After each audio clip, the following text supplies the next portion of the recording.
Imagine you are checking your phone constantly because you're waiting for something. It's a notification. You put your phone down and then you walk out of the room, but then you run back to check it again and there's nothing there because you thought you heard a ding. You're actually waiting for a text message. There's so many thoughts that are just floating around in your head. Did you do everything that you were supposed to? What's the average wait time for something like that? Do you text first? You're waiting for a text from a guy. Basically, what had happened was he mentioned to you a few days ago that, hey, I'm going to take you out to a movie on Saturday. But guess what? It's Saturday and he still hasn't texted. So basically, sometimes we're all in these situations where we're expending a lot of emotional labor. This is a situation that actually happened to somebody. Later on that night, she actually decided, you know what? I'm sick of waiting for this text message. I'm just going to go to this movie by myself. So she does, and he doesn't text. He texts the next day. And basically, she's like, wait a minute, like, why'd you not, you said you were going to go to a movie. We're going to go to this movie on Saturday. What happened? So he responds, well, I said it was the weekend and, I had to like go see my family, blah, blah, blah, blah, blah, to which she is so annoyed. So you know what she says? She says, send me 200 euros right now or I'm going to block you. To which he sends the money, which is such a strange thing. Is that actually toxic or is it iconic? It depends on who you ask, but it starts to scratch the surface of a deeper issue that we're having, especially when it relates to business, relationships, friendships, family. Are women thinking about money in a different way now? And should we be thinking about it in a different way? Hi, everyone. My name is Alia Kizelbosh. Welcome to Alia & Co., the podcast where we talk about complex things and we break them down and we make them simple. Today, our guest knows all about money because money is her thing. We have the lovely Desiree here, and she is a VC who is actually a general partner at Velocity Ventures here in Chicago. She is a mama, which is beautiful because mama power. But then she's also a serial entrepreneur, and she's a co-founder of the Josephine Collective, which is empowering women to write more checks. So welcome, Desiree. Thank you so much for having me. Yes. All right. So let's break it down because I feel like as women, as girls, we are taught to think about money in a very specific way. And whatever this teaching is, later on in life, I feel as though that's what we start to do. So I'd love to hear your thoughts about that. Yeah, I think the relationship with money is so dependent on kind of your birth order and how you were raised. If you were raised by a single mom, like I was, my sister and I were, or if you were raised where women never pulled out the credit card and never were responsible for anything that had to do with finances, there's just so many different layers to how we learn about money from our homes and our families. But the way that money works now and the power that money has and the power that women have with money is so very different than our grandmothers and our mothers had. And specifically, women are about to take control of $30 trillion, 30 trillion new dollars of wealth. It's like about 5x the spending power we've ever had. And we represent 85% of household spending. Like we make the decisions. And at the same time, most of us don't know what's happening with our retirements. We don't think about, different kinds of investing besides whatever, an asset manager might tell us or whatever's in our Fidelity accounts. And there's just so much opportunity to gain knowledge, but also to put ourselves in conversations with each other about money and where we're putting our money. Right. I feel as though in a lot of cultures, affluent, classes of individuals versus not, money becomes this like taboo topic, and, it is really important. And also with respect to relationships, sometimes like somebody might not want to talk about it, like just the way that they look at, maybe your spouse. And then there's a lot of headbutting. I'd love to know your thoughts about that. Like, do you feel as though that is, it's a taboo topic? Is it something that we need to start talking about more? Yeah. I think that it is a little bit gendered, that question, that it's taboo to talk about like how much we spend on things, right? That is really just uncomfortable and we would never do. We don't ask our friends how much their home is, although we can now check on Zillow. And we don't usually ask our friends how much they make. Right. But we will talk about so many other tips in life about where to go on vacation and the most amazing place to get Botox or, our favorite laser person. Yeah. We share so many details and information and insights, but we'd never bring investment deals to each other. Yeah. I've never sat at a table with women until recently talking about, I just learned about this incredible startup, or my asset manager put me in this stock and it's doing so well. Like it's not part of our social patterns. Yeah. But I think a lot of guys do have that as part of their social pattern. So they're not like necessarily talking about how much they love their, pediatrician or whatever to their friends, although maybe they are now. Yeah, I don't know. maybe, yeah. But I do think that men talk to each other about how they're making money outside of their day jobs. And that is a kind of bragging rights pattern that, not to overgeneralize, but when you're on a golf course for 3 hours and you get done talking about youth sports, like you start talking about things like how you're making money or deals or cool things, because there's kind of some flexing in that. And we as women don't value it for each other because we, I think, run into a little bit more of a challenge, especially later in our lives where there are working moms and there are non-working moms. And so you have to try to stay on topics that are mutual. But the truth is, we're all operating with money. We're all making spending decisions.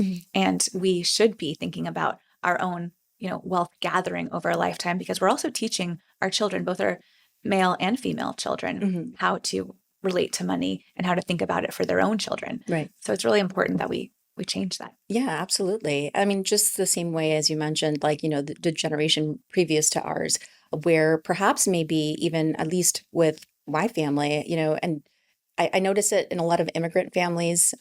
Certain individuals they have a higher propensity to save money, and then sometimes also with women, it's not so much how much she's making or how much wealth she's accrued. It's more about how good she manages the money, or how, she's modest with her money. Can you tell me about like what you're thinking about that? Like, is that something that you see? And in Latin culture, the Latinas definitely manage a lot of the finances. Right. Often big spending decisions are made by the husband, but women are the ones control, especially in middle income families. And so the power that they actually have in for fintech solutions and banking as a client base is huge. And so there should be more products focused on them. But I do think that it is very much about how much you've saved, how much is in your kind of rainy day fund, how much is under your mattress. And the problem with that is that it doesn't grow.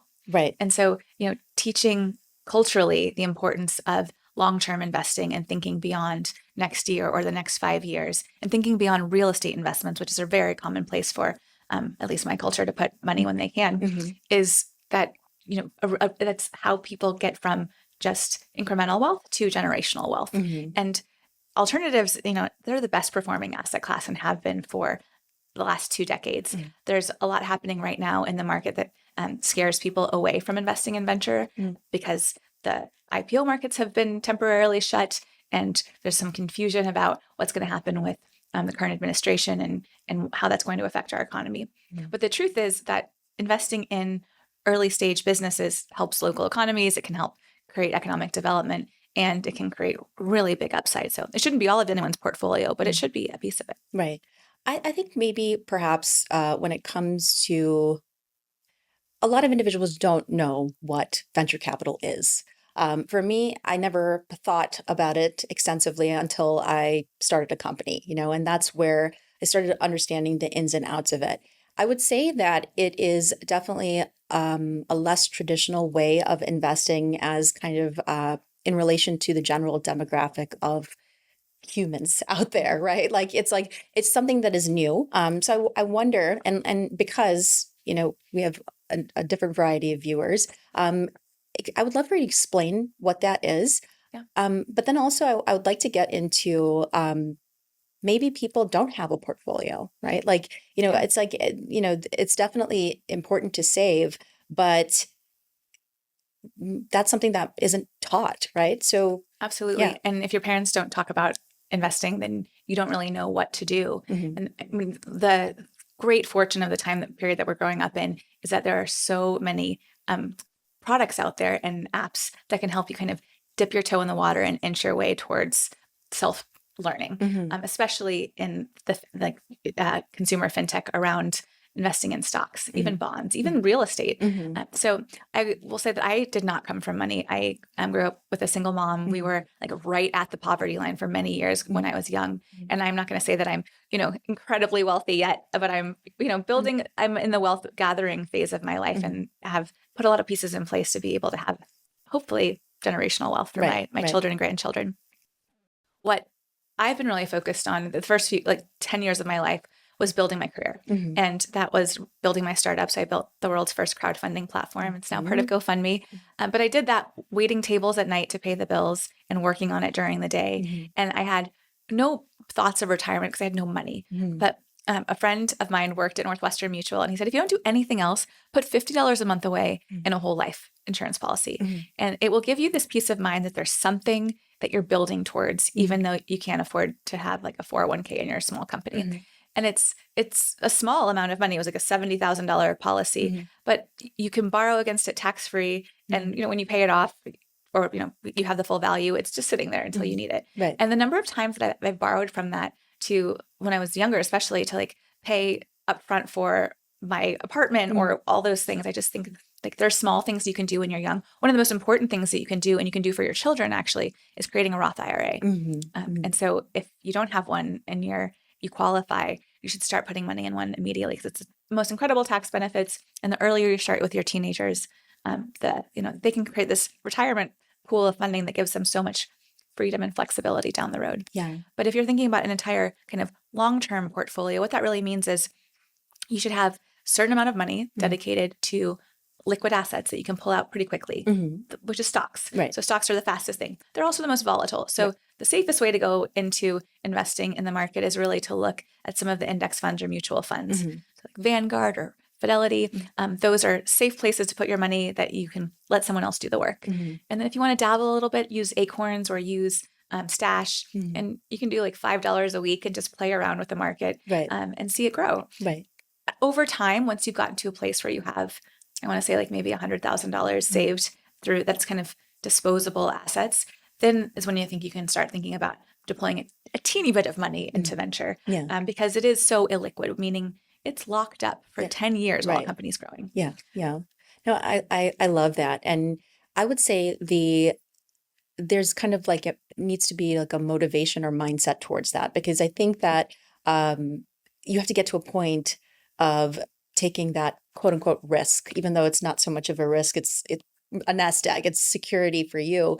But I think a lot of women also are hesitant to walk into these spaces that are just they don't know anything about, and how would you kind of change that mindset? Is there like some advice to, like, hey, it's not scary just because it seems intimidating and I don't know how a Roth IRA works, like it's something that really is pretty necessary. Like, is there something that enabled you to take that risk? Yeah, what is amazing is actually there's so many free and accessible resources within the banking industry because their job is to bring young people in who would then become clients for life. And so if you go to one of the major players like a Fidelity or a Chase and you talk to their wealth team, they'll still take a meeting with you, even if you don't have $3 million. But some of them will just give you advice for 30 minutes about what you should be thinking about, what's most important. Everyone's going to say prioritize retirement, and that's absolutely true. I think a lot of people don't realize that you can use retirement dollars to invest in alternatives. It's actually a great vehicle because retirement dollars you don't typically take out until you're 65. So if you're in your 30s and you have, let's say $100,000 or $200,000, well, maybe 40s to get to that point, saved in a 401k, taking $15,000 or $20,000 out and putting it in a self-directed IRA and putting that into, if you can get into a fund with that amount, that's amazing. But getting it into angel deals that are vetted and that you kind of have a great pipeline for can be a great way for you to get a little bit of exposure in the asset class without risking your entire retirement. And you should rewind that and listen to it again.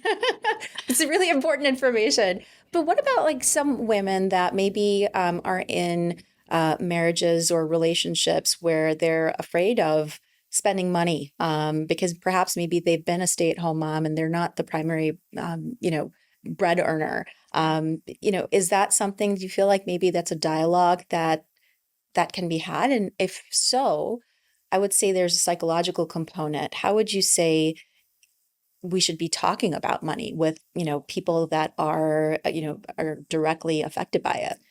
Yeah.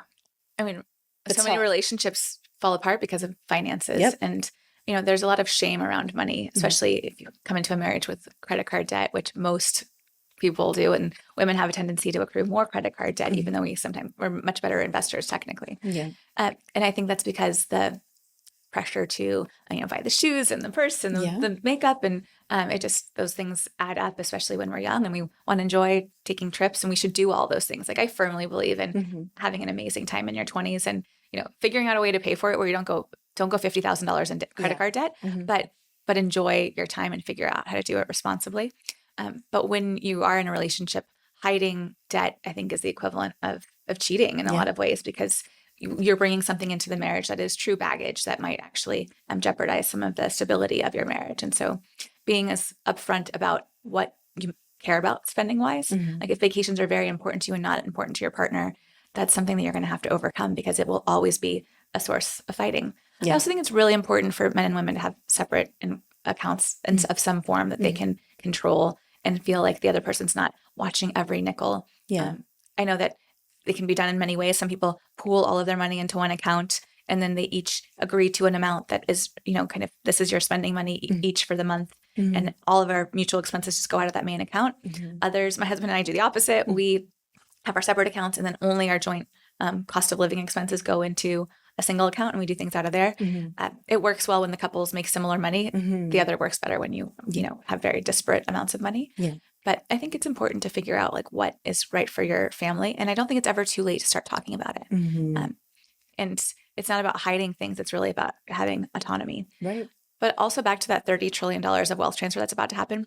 When that wealth transfer happens, when there's the parting of a spouse, usually it's the husband passing, 70% of women change asset managers within 1 year of their husband passing because they don't have a relationship with the asset manager. Right. And that's the asset manager's fault for sure, but it's also the women's fault for not being involved and asking questions along the way. Right. And so they feel like they don't know. And so they just want to switch over to someone that they do know. Right. But being involved along the way will allow you to have visibility into where things are. Right. And also, there are couples, especially men who have more control of the finances, that hide a lot of money. And in time of a divorce, you don't know where that money is. Right. Like it takes a lot of expensive forensic accountants to go and get it. And you're going to spend so much more on that divorce to get that money out. So try to protect yourself. Yeah. Oh my gosh. I mean, that's certainly true. I think that relationships and money can be sticky, but like you said, hiding things, specifically when it comes to money, which is very important because if you have a family, you're raising it,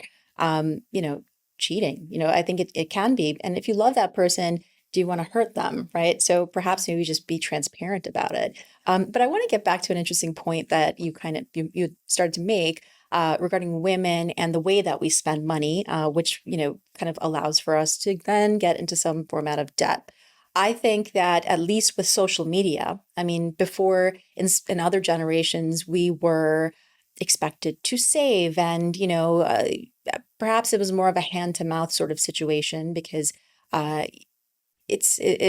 whole structure generations before of the economy was very different. Whereas now you have this added social media aspect where a lot of times it's not just being modest with your money, but let's just look wealthy. What do you think about that?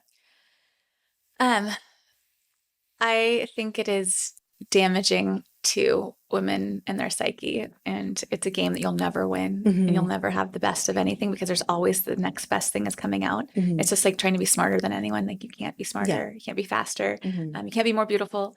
So just, embracing who maybe if you get a lot of surgery. You can make yourself more beautiful. You can't be the most beautiful. You can't be, yes, you're absolutely right. It's a losing scenario. Yeah. So there's so many things though. I feel like, the Botox and then the nails and this and that. And you're right. There may be the expectation of beauty and what it looks like to be luxurious and look the part is, spiraling us. It is, but it's also more expensive to look professional as a woman than it is as a man. Like a man can have, 3 suits and a handful of shirts. And as long as he gets a haircut every once in a while, he's good to go.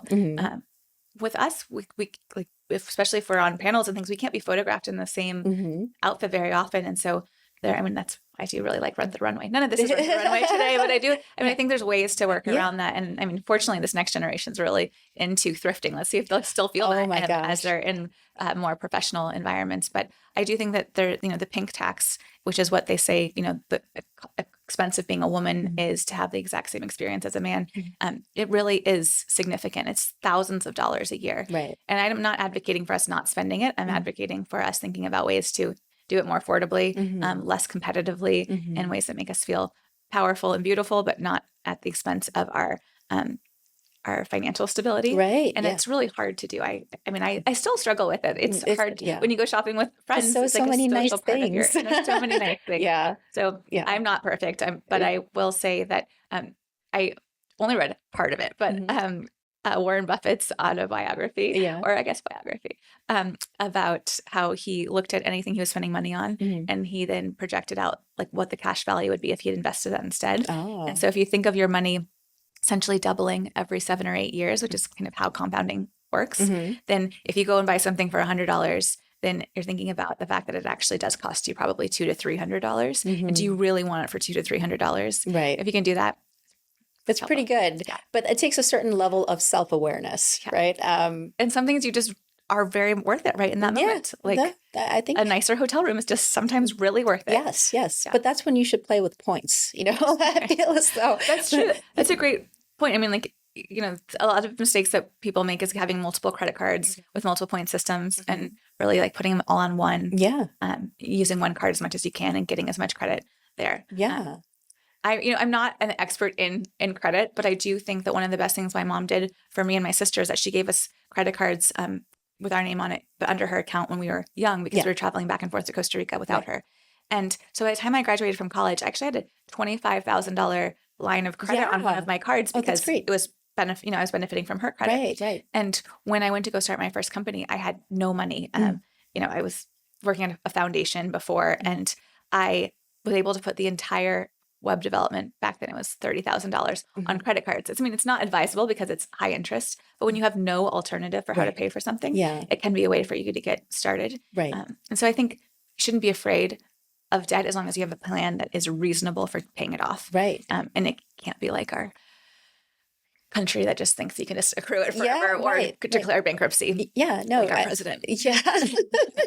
No, absolutely. And I think that it's very admirable, I would say, because a lot of people will stay comfortable watching social media that, okay, I wish this and da. They're not really passionate in the sense of wanting to grow. Maybe the risk factor is scary. So the fact that you were able to do that, I mean, and I love that you said that you should do it in a way where you have a good plan, right? And kind of tying it into, venture capital. I mean, when someone is looking to fund your company, are they also looking at it from that lens?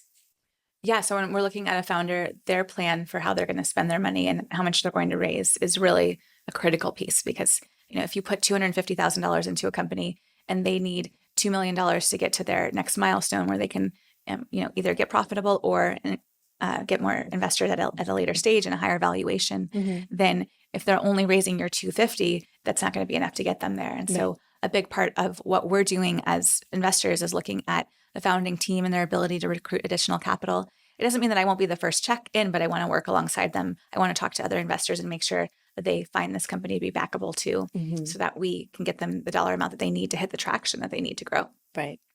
Okay. So I love all of what you're saying. I think it's really important. Let's just kind of rewind, because I want to know about you and your experience about, just kind of navigating the entrepreneurial space. I mean, you're on Shark Tank. I mean, tell us about, let's start from where, you started your first company and you borrowed, from this line of credit. Tell us about like this experience and maybe just the journey of the companies that you started and kind of like where you are today. I'd love to hear. Thanks. Well, I'm in my 40s, so that means that when I was starting my first company in 2006-ish, if you think back, I mean, it's hard for probably some in the audience to even know those days, but it was before Facebook was starting, but like they had just came up with a feed. So like it was just a wall with Yeah. papers before, and I mean like with a post, and you would Yes. like go to other people's pages to see what was happening. Could you hide the wall at that point or no? I don't think you could. But you could like donate your status back in the day. Like you could like tag it to someone else and they could post on your status. So anyway, there was like, you know, it was a cool time to be building a tech startup, I will say. But it was also just like mobile web was just getting started. And so there were so many things that made it seem really hard, honestly. Now, and I don't mean to be like, these young kids have it so easy, but with AI and Lovable and the ability to like spin up websites on a whim, and you see all these, you know, influencers making millions of dollars, and you think that, you know, entrepreneurship via social media is this just kind of fast track to Right. It's like a snap riches. of the finger and it's going to happen, you know? But I mean, most of those people put in years of Yeah. work before. I mean, some people have overnight success. I'm not going to discount that, but like really behind the scenes is a grind. It's, you know, it's editing, it's coming up with content, it's content that flops. It's, you know, then it's hitting something right. My son, my 13-year-old did, we let him on TikTok a year ago. Yeah. His second video got 1.8 million views. Wow. And he was like, I'm so good at this. And What then was this next one, video? it was called Ankle Breakers. It was like sports things where they were doing all these moves to cool music. I love that. I was proud of him. It actually looked great. Yeah. But his second video did like 19 views or something. I was like, and so you just, you know, I think it was an aha moment for him that it's not instant. And I think that entrepreneurship is that way very much, that you really have to put in the time and be thoughtful. And the people who are kind of tourist entrepreneurs are, you know, they might have a good run and they might have some fun and they might make a little bit of money. But I think there's a pretty big difference between those people and the ones that are like, this is my life's work and this is the thing I'm going to like really be proud of. So for me, I did not go lightly into entrepreneurship as an immigrant and a daughter of a single mom, who the oldest daughter. So I went to Yale on scholarship and I was really like representing our family and our future prosperity, hopefully, of our family. So the idea that I was going to quit my job, wait tables and start a company was terrifying to my mother and terrifying to me, honestly. But I just woke up every day thinking about this idea that after Hurricane Katrina, I thought people want to be able to give to people. And there was no way to do it online. You could bank online, you could shop online, and you could donate to nonprofits online, but you couldn't do like a school fundraiser or a church fundraiser or a medical fundraiser online. And so it took me a little while to get up the courage to do it, but that's what I built. And I did it because I woke up thinking about it every single day. I didn't sleep thinking about it. I just couldn't get it out of my head. And I felt like the world, it had to exist. And I felt like in some way I was put on this earth to help make it exist. Yeah. And so I think when you're that obsessed with something, you just will it into existence. Yeah. Yeah. I love that. Do you find that maybe within your second company, you know, do you feel like that passion with the first was kind of when you were looking for it, you wanted to find something that elicited that similar kind of reaction to it? Yeah. So the second company, Parachute, was a product of just life experience. I was suddenly at home with an 18-month-old and a 3-year-old, and I'd never been a stay-at-home mom. And ClassPass was just becoming this darling of the venture industry. And I'd actually thought a few years before about this concept of like a multi-pass that you could go to different gyms. So it had been kind of percolating in my mind. And the idea of creating a ClassPass like business for kids seemed so obvious. And it was so obvious. We launched with 5 competitors in Chicago within 5 weeks. Like our TechCrunch article went out and suddenly it was like this explosion of competitors. Yeah. And I loved the business and I loved the opportunities that I got to create for families and for my family and the revenue we generated for small business. But I think that when you're a pioneering founder, there's kind of 2 different camps for me, especially when I look at them now as an investor.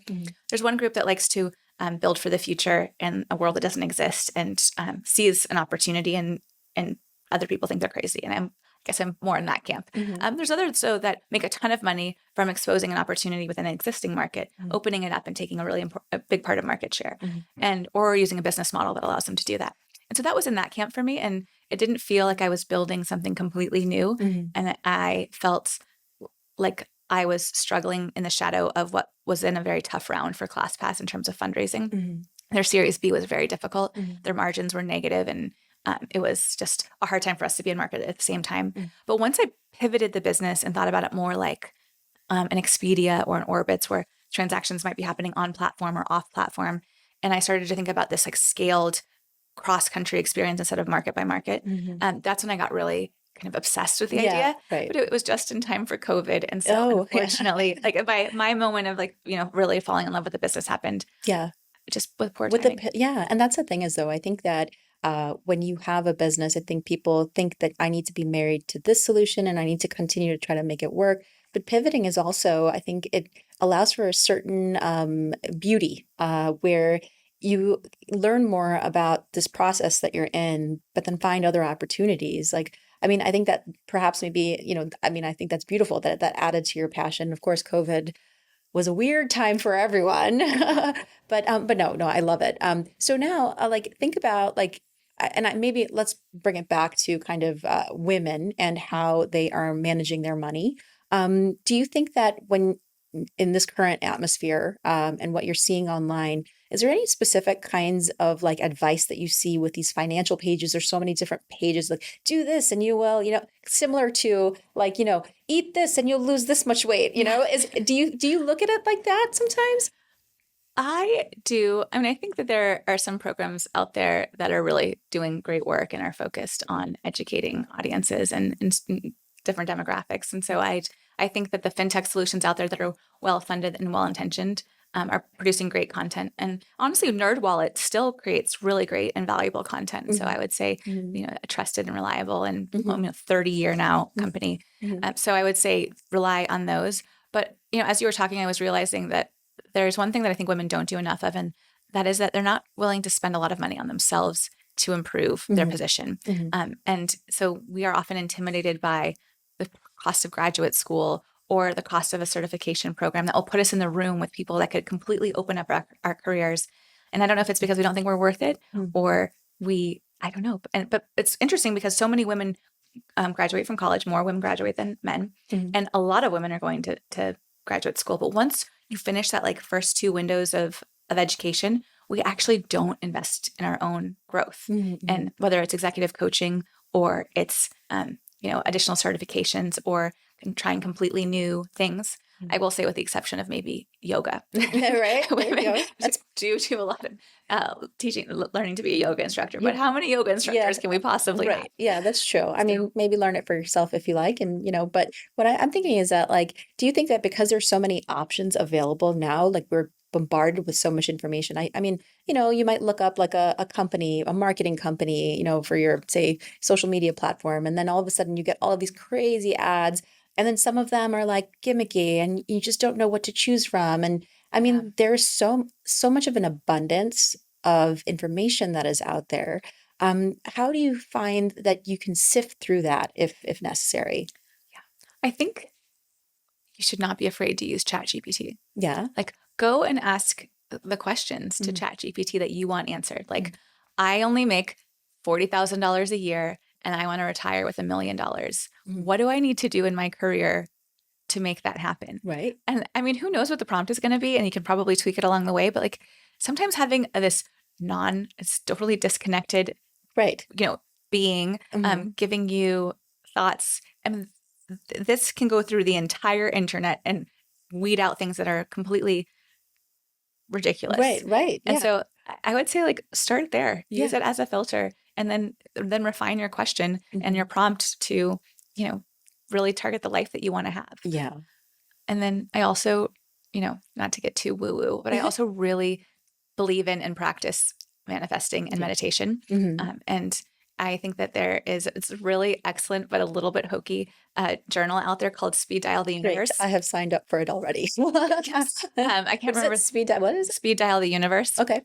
I don't remember the name of the woman who writes it, but it's the first part is about a daily, like a reflection of what has happened to indicate to you that what you want to have happen in the world is happening. And then it's like intense gratitude. And then it's a few goals. And then it's like big, crazy, like wouldn't it be amazing today if this happened?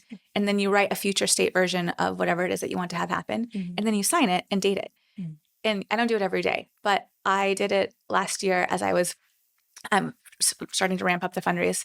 And I wrote that I was going to have this lead investor invest in my fund. And I'm a first-time fund manager, very unlikely to get a check over $1 million. And he committed $3 million later that week. That's awesome. And then not to get overly personal, but my son got very sick, and I actually used the journal through his treatment, and especially trying to pray for a better subtype of his cancer. And the doctor came in, and that's what it was. It was like the best possible kind. So you can't manifest everything. No. But I do think that putting yourself in a good headspace can bring abundance in ways that can open paths to prosperity for you and your family. Right. No, agreed. I think it's also like that whole the red car phenomenon where they say, I mean, on your way here, how many red cars did you see? And you might be like, oh, I didn't see, I don't know. I didn't see, maybe, I don't know. But then I was like, come back tomorrow and you might see, you'll know, you will see red cars left and right. And I think that sometimes we have to will it into our existence. I mean, I think I was having this conversation with somebody where it's like, if I just sat there one day and was like, you know what, maybe I'm going to be an actress, and then eventually I'm taking some, whatever steps that I'm taking. I might go to the community theater or whatnot and volunteer, get involved eventually. The thing is, you actually have to put in the effort too, right? Like climb that ladder, which I think is interesting. So, but, if you really do want to take hold of your finances and make sure that you are doing things that are keeping you secure and setting you up for later, you need to will that into existence too. You can't just wish it or know that subconscious, I have to do it, but then not take any steps. So that is why I like the journal, because it's like, okay, you said you want this thing. Now what are you going to do to go get it? Yeah. And then I don't always do all the things because my ambition for the day is often exceeds my time or capacity. But it just like kind of keeps you honest with yourself. Like you can't just pray for it. No. You have to go do it. Yeah. And I think, but sometimes things happen and, like, I think it's sometimes us putting out a certain energy, and sometimes it's just miraculous things can happen. So, I'm glad to hear that your son is doing better. I mean, thanks, he's cured. That's amazing. It's hard, for a mom now, you're basically like, you're running this fund and, you're having a personal life. I mean, we all have a personal life, but you're having it at a different extreme where you're going through something so touching as your child, right? Going through these things. Like, how would you say that kind of a mindset? I mean, definitely thinking about the practicalities of your business, how and then managing like all of these things that are happening at home. How did that happen for you? Well, I was incredibly lucky to have, I was in transition from my day job into this new fund, and the team supported me financially with, continued salary through this time. So I was able to kind of just slow down my raise for the fund and work on being there for my son. And that, not everyone has that luxury, especially, if a woman is a primary breadwinner, it can be really challenging. So, but my husband is a police officer, so he was not able to go to St. Jude in Memphis with me. So I had to really put everything on hold until he retired early. And I would say that the thing that I focus on the most was, I want to say it was one day at a time. It wasn't that. It was about compartmentalizing my time and energy. So when I was with him, I was entirely with him and I wasn't focused on work. And then when I went back to Chicago, and my husband and I would switch places, I was, all about work. And so I just like really got good at time blocking. I mean, I've been good at it honestly since I had kids because I think it's the only way to do everything that's on your plate. Right. But when something's a priority, like you can make room for it. Like I can't remember if it's a book I listened to or one of my coaches who said this, but like you talk to someone and they're like, oh, I'm so busy. But then if you ask them like, who's their hero? And you're like, okay, Barack Obama. Like if Barack Obama invited you to a private island for 3 days to like teach you everything he knows about life and politics, you would drop everything to make it happen. Like you can make the time to do the things that are most important to you.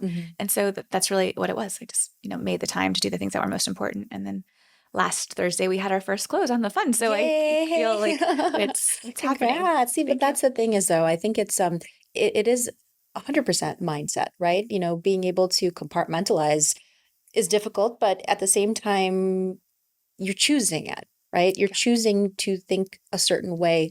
I think a lot of times women in general can get consumed in patterns of negativity where they think that they can't do something, be it investing or, finding a new profession or just being happy in general, going through perimenopause or menopause, hormones are fluctuating and, just being that stay-at-home mom and just being able to find that peace, how would you say one could go about that, specifically having this experience yourself? Yeah, I think it is true. I mean, it's easy also to say like, I don't know enough about that, so I'm not going to touch it. or I need to know everything before I can make a decision and move forward. Mhm. And so I think getting comfort with knowing enough to make, a small step forward Mhm. and getting out of our comfort zones, especially when it comes to finances, is just so important. Like literally anyone can go on and put $5 into Netflix right now. Like Mhm. anyone in the country. Yep. And if you watch it for a couple of days and you're like, I wonder why it went down yesterday. And you go and search and you're like, oh, their earnings call is down. Like, what does that mean? Oh, it means that they actually didn't have the level of profits that they said they were going to have. I wonder why that's happening. Like, are people not watching as much TV? Are they busy taking on second jobs? Like, maybe they're doing gig economy work. Maybe I should invest a little bit in Uber or whatever. You know what I mean? It's like thinking, actually don't even remember if Uber is a public company. It is, right? But like, just like being curious. I would say being curious is one of the most important things you can do, and being comfortable with taking very small steps. And then, the other is that I think we waste a lot of time thinking when we could be doing. Mm-hmm. And then it's so much easier to do the task and the list that's in our head. Mm-hmm. Like, I've got to do the laundry and I've got to stop by the grocery store and I've got to do blah, blah, blah, blah. Mm-hmm. But a lot of those things can be truncated in the time that we give it. Outsourced. Outsourced. Yeah. Like, I don't shop anymore. Instacart, I've been a customer for like 14 years since they first launched in Chicago. At one point, they used to tell you the collective hours that you'd saved, and it was so many thousands. I think they just turned that feature off. Right. And I think, honestly, I've saved a lot of money because I don't buy all the impulse things in the store. That's true. So, I think people sometimes create these stories for themselves. And that's the other thing. We tell ourselves stories of like, I can't do that because of blank, or I'll do that when this happens. Like when my kids graduate from high school, then I'll have more time to go back to school or invest in myself or whatever. But really, like, you have no idea how long life is going to be. Right. And like, you have to just make the effort to do the thing. And even if it means peeling yourself off the couch when you're tired to go like send 3 emails to, people you admire to try to, network for a new job, or if you want to learn from someone that you really admire, like asking them for mentorship, like those things take honestly like 5 minutes to actually do and craft. Right. And we think about them for 5 hours before we do them. Yeah. And even less now that ChatGPT can just write it for you, and then you just go in and write it with your language or whatever, I have mixed feelings about that, but I do. Yeah. Think You know what? That's interesting. And just as a segue, I'd love to explore that, because I was talking to somebody who I was like, well, you can tell that this text message was written through ChatGPT. It's like, yeah, obviously. And I think that we're just going, like, for him, he's like, what? But I know that, and it's like, it's one thing if it's like in I don't know what, in certain circumstances where something might be more meaningful, but maybe the accepted norm now is also to accept that everybody's using it. And yes, it may sound like ChatGPT, but at least it's conveying the things that need to be conveyed. I mean, do you think that maybe just as a pop culture sort of thing that we're just realizing, oh yeah, he used whatever, but at least he told me, or, Yeah. For interpersonal, I don't really like it. And I think that it makes our minds will stay sharp when we're thinking through how we want to say things. And the fact that someone else can say it good enough, something can say it good enough, is to me a way of like actually dulling your senses and keeping you disconnected. So I don't love it for interpersonal communication. But if you want to use it to create content at scale, of course, that's so helpful. And honestly, for generating investment memos, asking the right prompts and then using elements of it, it's really helpful for us in venture, because there are just so many companies out there, and it's really hard for us to parse through, especially the small funds like mine. So it has such a critical piece. And I think our children will actually learn how to navigate it in a way that is additive to their own curiosity, and they can go deeper on things that they might not be able to do in the classroom. So from an educational perspective, I like most of it. From a generating the written word and art, I don't like either of those. Yeah, agreed. And yeah, art. I mean, I would say that if I'm listening to music, I like the artist. Yeah. Also, and that's a component to it. But, speaking of creativity, and I think you were starting to get into that, when it comes to social media and all of this kind of information that is just bombarded, like TikTok, immediately, like just this, you see so many videos, you don't even remember what videos you saw that day, right? Yeah. And then our society is now seeing these things. And, on the last podcast, we were having this conversation about how a lot of the youth they're hearing these things. They don't fully know what it is, but they're just regurgitating it, right? Because it's like, oh, that's just information that I picked up and this is what I know, but they're not internalizing it, And so how do you think somebody can make the shift? And I know that you were talking about curiosity. How does someone make a shift that way, especially with this? There's so much out there now and information galore. You know how we're using it with the kids actually is so my 13-year-old is on TikTok, like I said, and he loves it. And we have to limit his time because he would do it for 8 hours. Yeah, I mean, I have a 13-year-old. Yes. Yes. So a little while ago, we changed allowance from just like binary, you either get it or you don't for doing your chores. We downloaded this app called Privilege Points, which is honestly clunky and not bad UI, but the tool actually works really well. So you can create points for all these different daily chores, weekly chores, whatever, right? And so once the kids get to a certain amount, they can mine them for allowance. And so at the $10 mark or 10-point mark is when they can get $10 in allowance. That's cute. Mine them. That's awesome. It is called Mine in the app. So it feels relevant for the Minecraft days. Yeah. But then we match that with they have a choice. They can either put it in a long-term savings account that grows, rather slowly, or they can buy stock. And so they have custodial accounts on my stash account, and they open it up, and they have to have a thesis for why they're investing in that stock. So, so lately, so TikTok actually helps in this regard because my son will be like, well, I think that the new Spider-Man movie is coming out later this fall. So I'm going to invest in Sony. And then he sees if he's right or wrong. And it's, $10 at a time. So we've been doing it for, a year and a half, maybe 2 years now. And they each have about $2,000. I love that. And what's the name of the app? Stash is what we use for the investments, and then Privilege Points is what we use for tracking and mining. Privilege Points is the chores. Okay. Yeah, I mean, I wish they were integrated, but I don't think that business model actually. Yeah, no, I love that, and that's the thing is though, being mindful about how you're using the internet is super important. I think that in a time when there was no ChatGPT and you'd go on Google and you'd punch in whatever search and you'd go to certain sites, you knew what was not real, kind of sketchy versus, okay, this is a reputable source, Perhaps maybe that generation is also now learning that, okay, this seems sketchy, maybe not, or especially with anybody can put information out there. They're not reputable individuals. They're just people that have opinions. I wonder if there should be something, a safeguard there or perhaps maybe intuitively kids know. Yeah. I mean, I think that, when they're very young and watching YouTube, they don't know. Yeah.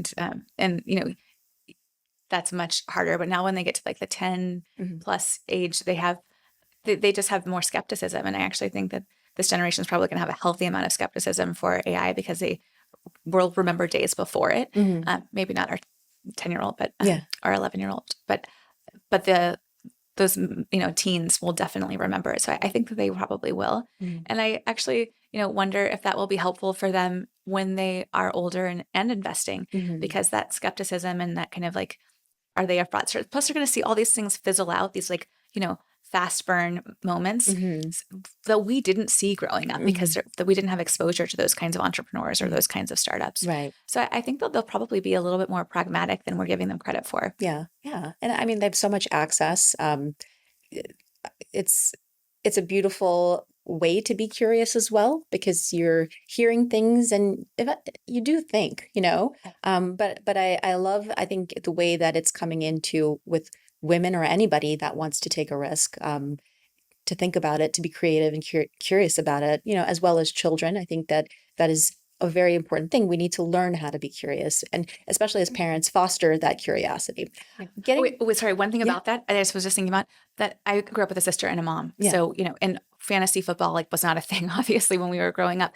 But it is such an advantage that my boys do fantasy football and drafts because they're looking at stats. They're making constant tweaks every week for their players. They're trading players. And now that they have these card collections, they're also trading based on value of cards.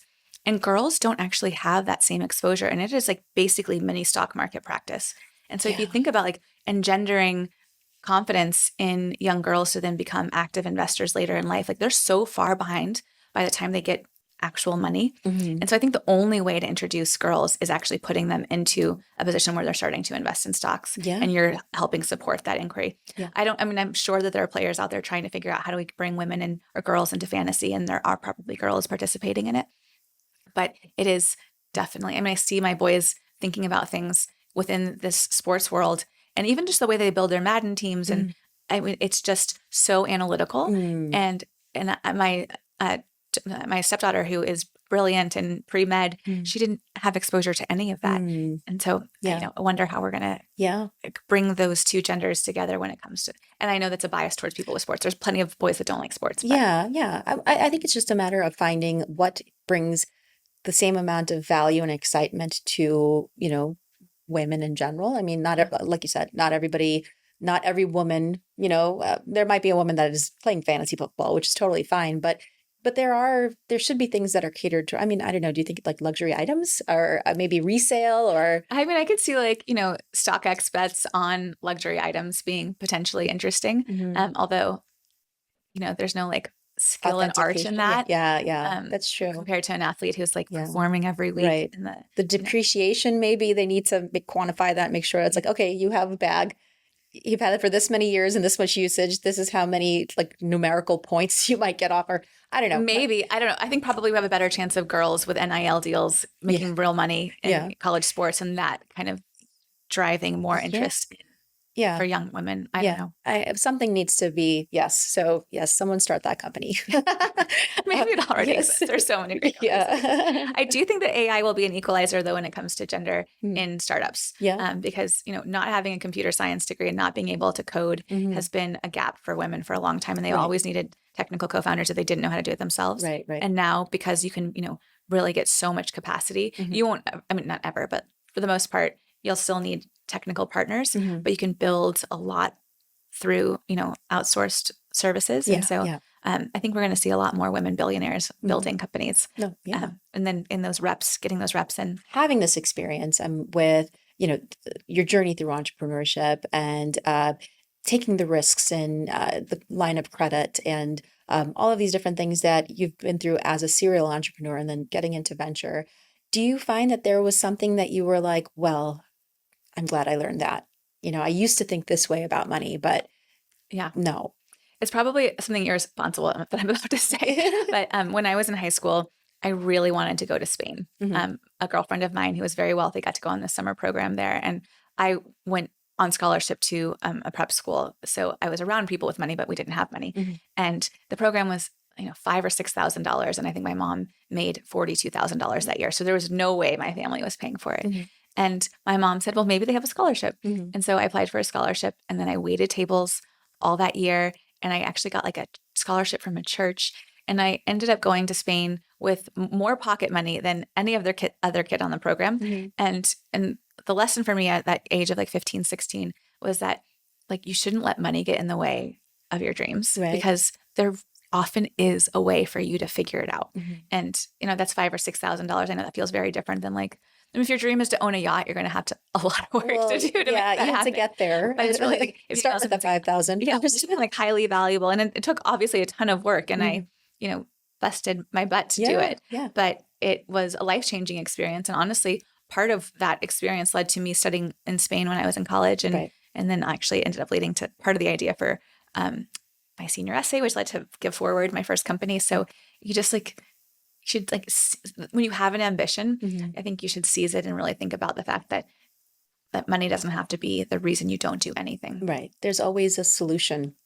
Really, if you really want something, you will find a way to create an opportunity for yourself. So I definitely. But you have to have humility and you have to be willing to put in the work. Right. Which kind of makes me fearful for this society because now I'm seeing, and it's just something that is being popularized where just people don't want to work. The story you told at the beginning, I was like, where are we going with this? And I'm like, who raised this girl? Yeah, right. Exactly. That's for me in my mind. And actually, I wanted to get back to that. It's like transactional. I mean, to be that transactional, I don't even know about that. I understand if you're a hairstylist and you didn't book someone else and so you let the client didn't show up, you should absolutely charge that person. But to charge someone, honestly, that person sounds like a prostitute. Yeah, it's to put a price on it, and then also on even your time, your relationship. Yeah, exactly. But also, how did you come up with that price point? Because I feel like I mean, euros. She probably so was on $400 basically. Instagram. Was like, I really want those $200 jeans, so I'm going to tell him to pay me $200. But the audacity, right? Like it just, it's pretty gross. But again, it depends on who looks at it. Like, because imagine somebody treated you like trash and then you got nothing. I mean, I'm just saying, just for the sake of conversation. I mean, we can debate this, but like a promise of a date is not an obligation. Yeah. No, I'm in agreement with you 100%. I'm just playing like devil's advocate. But the way that our generation is now with social media and like dating, it's like, okay, you need to take me out to dinner. I'm not worth a cup of coffee, and it's like this world is not something that I am privy to because I was never on the apps. But I'm seeing that so much where people are flaky. They don't understand. But why assign a numerical, like why does a dinner have to be like attached to your value? Yeah, I honestly don't know. I was an early, user of Match.com just for fun when I was in my early 20s. And I think back then, I mean, I was like 22. I think I did it to like go out to nice dinners. Yeah, right. It was probably the bad example. I'm sure there's plenty of women that do that and men that do that too. Oh, yeah. Actually, there's a hairdresser that I know that's like building an app exclusively for that, for like rich men to take, or rich people, I should say, to take people who want to go out to nice dinners out to dinner. If it ends up being a hookup app, TBD. Yeah. The logo makes it look like it's going to be a hookup app. Yeah. But there's a market for that. Yeah. I think you should just know like what you're getting into and getting to know the person. But I mean, the truth is like you meet someone at a bar and you go out to dinner, like you don't know that person's going to be until you actually spend time with them. So, right. Yeah. But yeah, no, I've never heard of asking for a transaction for a missed date. Yeah. Yeah, that's true. And I found it just crass. I mean, but at the same time, I'm just trying to understand the rationale. It's like, what is the logic behind saying, I mean, your time is worth money, but there wasn't really any opportunity cost. Right. But then also kind of like the idea of that's the way our society is in terms of flakiness and not having a responsibility. There are a lot of like these unusual niche sort of habits that are kind of bubbling up as a result of just our society and technology, even the way that we look at money. It's just, where do you think we're headed with that? I mean, it's tough, raising kids in this time where we give them more, we don't give our kids a lot of allowance. I really try to constrain it so they have some value of the money. But they call us because they're at Wingstop and they want to get lunch with their friends and it's $20, which is like twice their allowance. It's really hard to have perspective. Right. And then they see us spending money on things and they're like, oh, $100 shirt isn't that expensive. And I'm like, $100 shirt for a kid is very expensive. Yes. Yeah. You're going to grow and then it's going to get small. Yeah. Also, you're going to stay in it tomorrow. Exactly. Yeah. And so, I think that is really I think honestly, until they start spending money for their own things, do they really start to value it? Right. And it's hard to do along the way. And so I think it's really important to show your kids other cultures where money isn't so prevalent. And I think when you're in suburban America and you're surrounded by people that are exactly like you, are very close to your economic position, it can be hard to do. And it's much easier to do the like competitive keeping up with the Joneses than it is to be really thoughtful. So we have to be intentional with our kids and ourselves. Right. And remind ourselves that not everyone is going after the coolest bag or the coolest whatever. Right. And you're absolutely right. Being able to show different communities and different kinds of access because, you're in school and you're trying to kind of keep it cool for your friends or whatnot. But, stepping inside a world where you feel it, you see it, it really helps a child understand, I think, just the dimensionality of something like that. But, with kids, but then also with perhaps women that are maybe starting out, right? If you have $1,000, right, from your perspective, what would you do with it? I would put it in an emergency fund, in a like money market account that's growing 4% a year, and put it in something that doesn't immediately go into your main account, and turn it into whatever you need to survive for at least a month. Right. That's the first thing you should do, like making sure that you have emergency dollars because you just never know. Right. And then, really it's about looking at your debt. Like, you don't have to pay it off entirely. You should be, I think, saving alongside as you pay down debt because it's really important to have this rainy day slush fund that you don't keep tapping into. Maybe you like forget the password. Go hide it somewhere and forget about it. I mean, I think one of the best things you can do is actually, and a lot of people don't utilize this as much, but when you're getting your payroll from your company, you can go to Paychecks or whatever your company is. And at that point that you get paid, you send money immediately off to an account that you don't have connected to your main bank account. And then the rest goes into your account. That's the best way. Like if you don't see it, you don't spend it until it gets to a certain dollar amount. And then, you know, you have some thing to work with and you can turn it off if you want, or you can be like, oh, it feels really good to have $20,000 in an account just in case. I do also think that thinking about some things early on in life, like a Roth IRA, you know, a whole life insurance policy isn't right for everyone, but it is right for some people. So thinking about life insurance earlier, because it gets more expensive as you get older and you get locked in and you never know if you're going to get sick. So I would say those are the unsexy things. Yeah. And then the fun things I would say are, you know, doing some of this like stock by stock investing. You know, I wouldn't recommend angel investing until you feel like you have a certain level of comfort with and willingness to lose the money, because angel investing of the entire spectrum is the riskiest. Right. And the least risky is like, you know, growth stage private equity investments. But you have to have millions of dollars to even be able to get access to those. So in between are a bunch of venture funds, 4,000 new venture funds. The problem is that not all of them are going to succeed and a lot of them don't make any money. And so you really need to have a lot of conviction about the GP, their track record, their pipeline. And so I wouldn't say like just go dabble in venture. It's something that you kind of need to get excited about and really love the journey of it and be okay with the long-term risk of it. Right. And I think that the first step would be empowering yourself to learn, right? Understand the way that whatever platform works and you know, and what you like, you know, in terms of value. I mean, even just putting in $5 for a child, right? Like, you know, just to play with it, just to understand. There's low risk there, you know, and or even for yourself, like maybe like starting at $5 a week is completely fine. Oh yeah. Just, you know, and there's so many different options in terms of ways that you can, yes, definitely. Like if you're afraid, then just start low. Right. And so I think that that's really beautiful. Now, and max out any matching on your 401k. Like it's free money. Yeah. What does it look like to get involved? And, you know, can you tell us a little bit about the kinds of companies that are in this? Yeah, I'll talk more about Josephine because it's a little bit more accessible. So we started this as an angel syndicate, really because I was seeing all these great deals and I wanted to put money into them, but I didn't have enough money to write $10,000, $25,000 checks every year, which is kind of what volume I was seeing. And that's, you know, 10 commitments is really what you need to make venture work because, you know, 2 or 3 of them are going to do really well. 4 or 5 of them are going to do pretty well, and the rest of them are going to fail. And so or maybe that was actually being quite generous in the numbers. Probably more like 6 or 7 are going to not be worth that much. It's called the power law, and that's how people make a ton of money. You get in early on Uber, and you end up able to buy a house and pay for your kids' college when you do it right.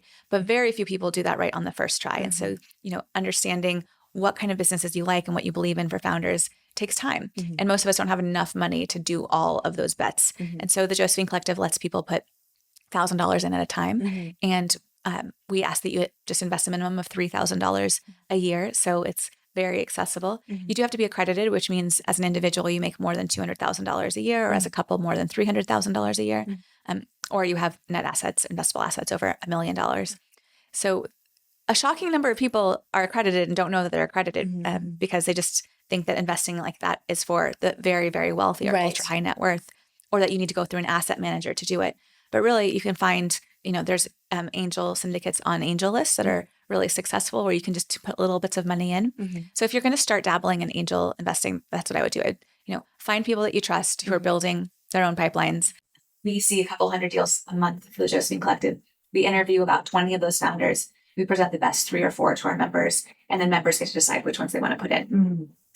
Yeah, I love that. And that you're right. Absolutely. That, you know, people think that it's not as accessible, right? Because they think that you have to have so much money to be able to do it. So I love that you've explained this. And I think that it's nice to be able to start small and be able to understand the landscape. But it is accessible. It is accessible. And I think that it's just that, oh no, it's not for me. It's not for me, you know? Well, and there are platforms that make it really easy, like WeFunder and Republic, where you don't have to be accredited and you can go on and invest in companies too. And just know the risk that you're taking on. Yeah. So tell us how, anything new that you're working on, how we can reach you if maybe you have $1 billion and you want to give it to. Yeah, that would be amazing. Let's not give, invest in.